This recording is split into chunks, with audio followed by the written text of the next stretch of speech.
Why people who are wealthy and rich struggle in their marriage.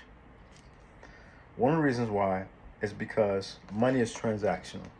If you're making a lot of money, well, I wouldn't say making, you're earning a lot of money from businesses, investments, uh, things of that nature, and you're earning a lot of money, right? Your relationship can become transactional. And you see, we've all seen couples who really wealthy, well off, all of a sudden get a divorce. Why? Like celebrities who have money, they have power, they have notoriety. You think that they have like everything the average person would want, but yet they don't have a good relationship. So you could be rich in money, right?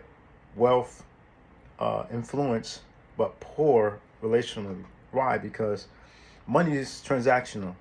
And so sex can be transactional. It's like, okay, if let's say whichever partner is bringing in more money, and we'll also talk. There's also a dynamic between who's making more money, but now I want to get into that. But let's say that just the man who makes, let's say, upwards of a million to $10 million a year.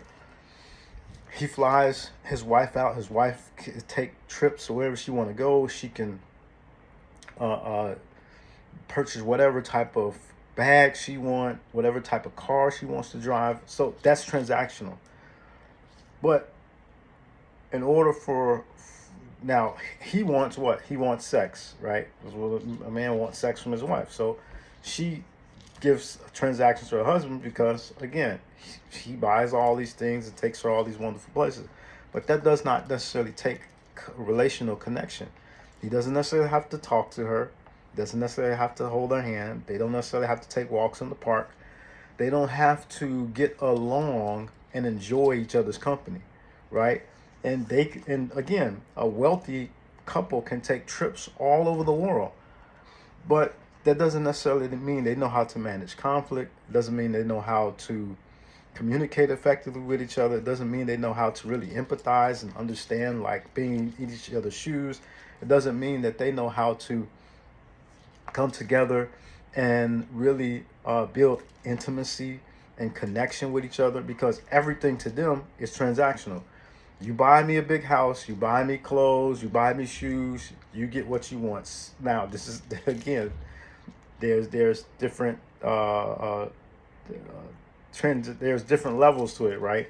So he may get, let's just say this relationship where there is, transactional balance, right? Each party's getting what they want, but you still have that transactional aspect to it.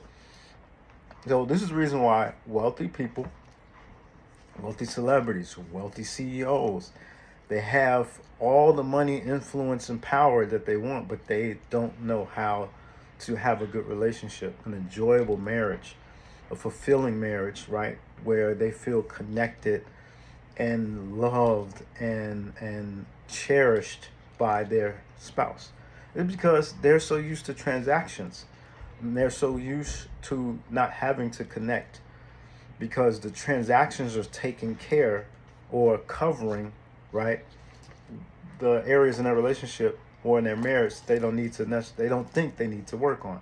And this is why you see wealthy people, right? The wife is sleeping with the pool boy, or she's sleeping with the chauffeur or something of that nature, because he gives her attention, he gives her connection, he gives her a sense of belonging and feeling, right?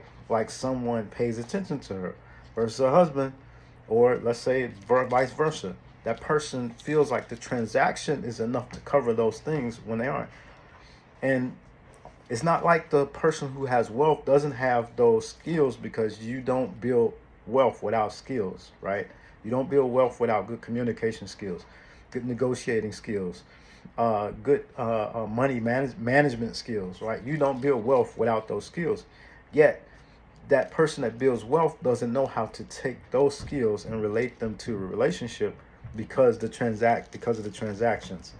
So, um, would I want wealth and a great relationship? Of course. building wealth is important for your family, your kids. It's important that you don't have to depend on the system or anybody for means of taking care of yourself and your family, of course. But what you want is a balance, right? And you want to be able to understand and utilize and repurpose the skills that have allowed you to take and make money and acquire wealth. Take those skills and really translate those into having a great relationship, because at the end of the day, money will be gone, cars will be gone, but I've never seen anybody, never heard anybody on their deathbed say, "Bring me my $1,000, my $300,000 watch, right? Bring me, my Rolls Royce." Nobody says that. Most people say, "Where's my wife?" Right? Where's my spouse, the person that I hope loves me, right? And and where's my children, right? So I want to be surrounded by people that I know, I believe love me, and I love them. So at the end of the day, your relationship is really, really counts. Of course, money counts as well. Don't get me wrong, but at the end of the day, when it's all said and done, your relationships mean the most. Peace.